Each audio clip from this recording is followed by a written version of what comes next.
STI 2012ला आलेला प्रश्न आहे. दुसऱ्या पंचवार्षिक योजनेत खालीलपैकी कोणत्या अग्रक्रम देण्यात आला आहे?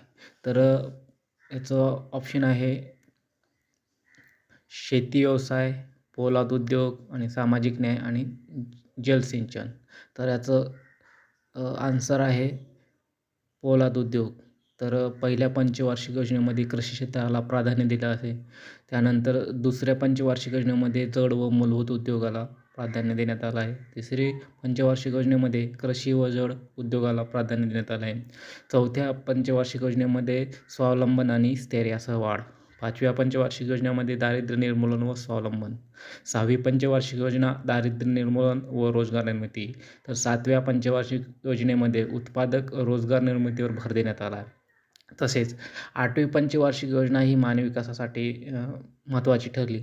नववी पंचवार्षिक योजना कृषी व ग्रामीण विकासासाठी महत्त्वाचे योगदान आहे. तर 10व्या पंचवार्षिक योजनेमध्ये शिक्षणावर भर देण्यात आला. तर 11वी पंचवार्षिक योजना सामाजिक सेवावर भर देण्यात आला. तर 12वी ही पंचवार्षिक योजना सामाजिक सेवासाठी भर देण्यात आला. तर याचं आन्सर आहे 2 पोलाद उद्योग.